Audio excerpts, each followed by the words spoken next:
channel. So today we are gonna be doing the conversation on Thursdays with the Fashionista Professor, and as well after the conversation I'll go ahead and do one fab outfit of the day review and dancing. So welcome back to my channel. So what I did was I went ahead and compiled all the questions that some of you guys have sent me on DM, on Instagram and on Facebook, and so I put them together in my cell phone. So I will occasionally be looking down at my cell phone to make sure that I'm staying on course with regards to answering your questions. So the first question you guys asked, or one of you guys asked, was about my background. So as you all know, I'm originally from Nigeria, Igbo, and so I grew up in Nigeria, which is in the western part of Africa, and I grew up in the southern part of Nigeria, which is more, there are more Christians, because the northern part of Nigeria, they tend to be, the majority tend to be Muslims. So I grew up in the southern part of Nigeria. We can talk about the location, but just know it's in the southern part. But anyway, so I, as mentioned earlier, I am Igbo, and my parents, when I was growing up, they were professionals. My mom was a teacher, and she subsequently became a principal. My dad had always held high positions in government, and so one of my earliest memories growing up was when we were living at one of the estates in Ihiala. My dad was then the sole administrator, or what you guys will call mayor here, and over there, the sole administrator will have the house and the estates and the help and all that. So, because people usually ask me, where did I get my love of fashion? Well, believe it or not, I think, growing up, some of the family friends, my mom's friends and my mom and her friends were some of the best dressed people that I had ever met in my life. I remember when my mom would be getting ready for galas, and she would dress up, and I'll be looking at her in her gold and fine gowns and stuff like that. So I think I got some of my love of fashion from my mom. But apart from that, my parents were very, very interested in education, as a lot of Igbo parents are, especially those that are educated. I mean, tiger moms have nothing on Igbo parents when it comes to education. It's like they will push you, they will push and push and push you. And, back when I was growing up, the parents wanted the kids, it seemed like all of them wanted the kids to be medical doctors. Most of the professions that they will push you into were, going to medical school, engineering school, law school, business. Okay, so it was very interesting. From a ripe young age, my parents always instilled in me the idea that I was going to go to medical school. So as a kid, you have to study hard. My dad had assignments for us to do. We had structured play. We didn't really go out to play like, you see kids doing, except when my dad was at work. So basically, we had structured play like tennis, swimming. My dad would give us homework to do before he went to work. And that is in addition to the schoolwork that we were supposed to do at school. And so that had a huge impact on me. And one of the things that I tell my students at the university is that my dad did not allow excuses. So as you guys know, in Nigeria you have malaria. Malaria is quite prevalent, and so kids tend to get malaria a lot. And if you don't make it, we had screen windows, at the house, But kids, sometimes they poke holes through the screens, and so you leave the windows open, the mosquitoes will come in. And so invariably, I will get malaria. And so one of the things that I usually tell my students at the university is the fact that even if you have malaria, my parents will give you Nevaquin, okay, which is a horrible bitter tasting pill, and then send you to school. So I don't recall ever missing school throughout my educational period in Africa. And so that kind of stuck with me. So even though I'm in America, I don't cancel classes. Because you just do not stay at home, because you have malaria. Even though malaria can be very deadly, especially to kids, growing up, we still had to go to school, even if we had malaria. So those were some of the things that I remember as a kid. And so my parents' big thing was education. You had to go to school, and no matter what. In fact, there was a time, I think I was 14 or something like that, I told my dad I wanted to be a model, and he was like, oh, you're gonna go to medical school.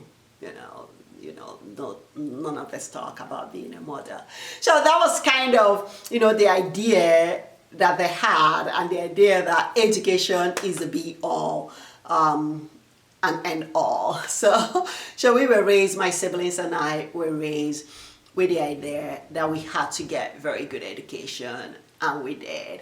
And so I started elementary school at a very young age. I started at the age of, my mom was a teacher then, and so she would teach me at home. And sometimes when I would go for walks with my dad on the property, we'll be doing the multiplication tables all the way to 13. You go 13 times 1, 13 times 2, 26, and so on and so forth. So I started primary 1. I don't know what I still can't demarcate between the American and Nigerian standards. Primary 1 will be grade 1 in America, and so I was about 4.5 years old when I started primary 1, and I was about 15 years old when I got into the university for my specialist degree in parasitology and entomology, which was within the Department of School of Medicine. But we're gonna go ahead and talk about that another time, because I see that we have spent almost 7 minutes talking about my basic background. But before I go, one of the things that I also have to mention is that culturally, I tell my students that we do not touch like wild animals. You see wild animal, like somebody will see like a hot raccoon and they touch it. I'm more from the school. If you see a wild raccoon, you call the animal services, and they're better equipped to come and get the animal. And that's because, wild animals where I grew up do not play. I remember one time when I was a kid, and one of the puppies our dog had was struck by a black mamba. And I saw the mamba because we were outside, and we had a lot of greenery, and the puppy was going into the grass or something. I must have disturbed the mamba, because the next thing I saw, it went pop real quick, bit the puppy and went back into the grass, and the puppy died in less than 10 minutes. And so that's one of the things that was established, in my opinion, having a healthy respect for wild animals and leaving them out in the wild, like the lions and the leopards, making sure they stay out in the wild. So, but apart from that, I thought I wanted to add that, because that was very, very important to me. My students say to me, oh la la, I tell them I'm not gonna pick up an animal that I see on the road. I'm gonna call wild life officers. And so some of the other questions that you guys had for me was this: somebody asked, the houses that we have in Africa, what do they look like? Well, That's a very interesting question because, you know, people think there is a dichotomy. You either live in huts or you live in big houses, and there cannot be a combination of the two. So generally, when I was growing up, we lived in town. Well, yeah, town. I mean, not big town like Lagos. I'm sure you guys have heard of Lagos or Ibadan or Abuja. Later on we moved to Enugu, which was a decent size, and that was where I finished my secondary school. I think I finished my elementary school, secondary school, and then university while we were living in Enugu. And so Enugu is not that very big. But anyway, as I was gonna say before I went off in a tangent, you have, you know, the cities where you have the houses, you know, the concrete houses or what have you, and then you have the village. And, you know, most people, at least, you know, the friends that I know and my family, most people will have a house in town, and then they will have a village house, sort of like Americans who have a townhouse or a city house, and then they have a country home or vacation home. So think of the village home as the vacation home. And so depending on your socioeconomic circumstances, the village home might be a huge house. I will try and insert one of the village homes that, you know, we used to visit. My dad's house is called the White House. I'll try and insert a picture right here.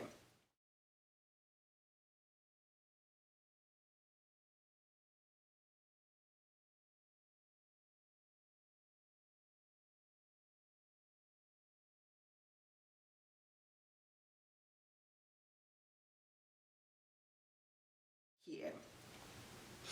So, so we had the city home, and then we had the village home. And then, you know, in the villages, yeah, you're gonna see some of the old huts. I actually took some videos the last time I went to Nigeria, which was about a year or two ago. So I will see if I can edit them and see if I can have a comprehensive vlog out of the videos, the random videos I took the last time I went to Nigeria with my two youngest kids. And so, yeah, so they do have huts, but a lot of them are older. So with my generation and the younger generation, you don't have so many huts, you don't have them living in huts or whatever. My grandfather, on the other hand, he had a huge hut, and then he had, you know, it was like a compound with different huts for different purposes. And so that is very, very interesting. And my grandfather was a chieftain, but that's another story. You know, if you guys are interested in knowing about that, I can talk about that later. But he was a chieftain. So yeah, that's about it. So yeah, we do have regular houses, and we do have, you know, huts. And, you know, just like some of the huts that I showed when in one of my vlogs the last time I went to Kenya with my oldest son, they do have huts. And yeah, I mean, I need to also upload some more vlogs of my Kenya trip, because I had some lost videos and I found them recently. So I will go ahead and try and upload them so that you guys can see, you know, get a feel. So Africa is, first of all, Africa is a continent. So when people say, are you from Africa? I say, I'm from Nigeria, which is in West Africa. So, but regardless, is very, very diverse, and you tend to see different iterations of what you may or may not think about Africa. So for me, growing up in Enugu, we later on moved to Enugu. Growing where my dad held positions, you know, different positions as sole administrators and commissioner and permanent secretary. And so with those positions, we lived in government houses with, you know, the house help, the gardeners, the cooks, the drivers. Americans call it chauffeurs. So with the drivers. And so interestingly, I never learned how to drive till I got married to my ex-husband, who is an American astrophysicist and professor, and he brought me to America and got me my first car, which was a sports car, a manual shift. We're gonna talk about tales of the horror I had driving that manual shift car. So that's it for today. Let me go ahead and showcase this fabulous outfit that I'm wearing for this interview and tell you guys a little bit about the outfit. So till next time, please join us next time. We have Thursday conversations with the Fashionista Professor. So now we're going to go over and do the fabulous outfit. And so this is the outfit that I'm gonna do a review of. And so this was custom handmade. They beaded the crystals all over a mesh material. And so it's actually very fabulous and very comfortable. And you just have to be careful so that when you're walking, you don't scrape the crystal on something and it will come off, because when you have these many crystals, you have to be very, very careful with that. And this is what the back looks like. Okay, and so I love the outfit. I think is fabulous. I think it will be beautiful for dinner or something like that. So you guys know I do love wearing belts. So I have this belt. So what I'm gonna do when I do the Fashionista Professor runway modeling of this, I'm gonna model it with this and then put on a belt, and you guys comment down below and let me know which one you prefer. You guys know I do love my belts. So anyway, this was custom made for me. It was about $1,000 something. I had it custom made about 2 years ago, so I don't remember the exact price, though I've only worn it once or something. I think I wore it once to a party, a gala in Africa, okay, West Africa. And so yeah, it was very reasonable for the amount of time it took to make. And so I'm styling it with, you know, my cultured pearl earrings and my huge cultured pearl ring and the matching hat. Can you take a moment and appreciate the hat?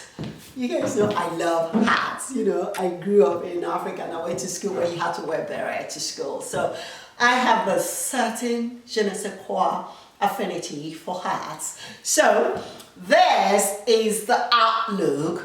Voila. What do you think?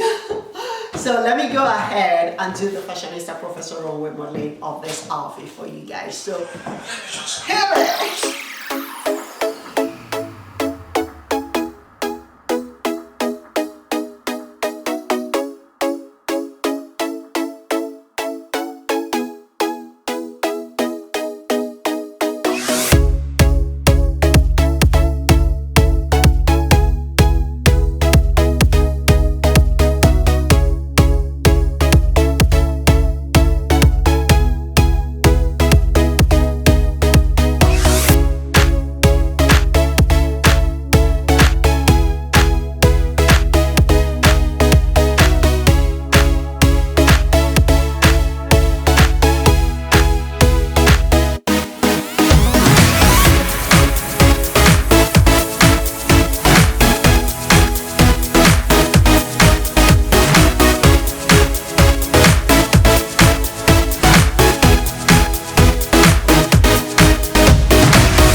said, for the Fashionista Professor room, we're modeling, dancing of this custom made for me crystal jumpsuit. As you guys know, I love to dance. I grew up dancing in Africa, and it's sort of distressing, and it's sort of a workout. You know, when I used to dance a lot, it was African dance.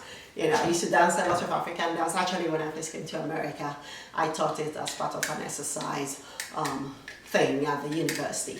But anyway, so I hope you enjoy that. Comment down below and let me know what you think of the outfit with the belt and what you think of the outfit without the belt. And then comment down below and let me know what you think of the conversations with Fashionista Professor. So please do hit the subscribe button here or here. And please do turn on the notifications such that you'll be notified when next I upload. So till next time, when next I upload a vlog. Kisses, kisses from far away, kisses from far away, kisses from far away. Que mercy.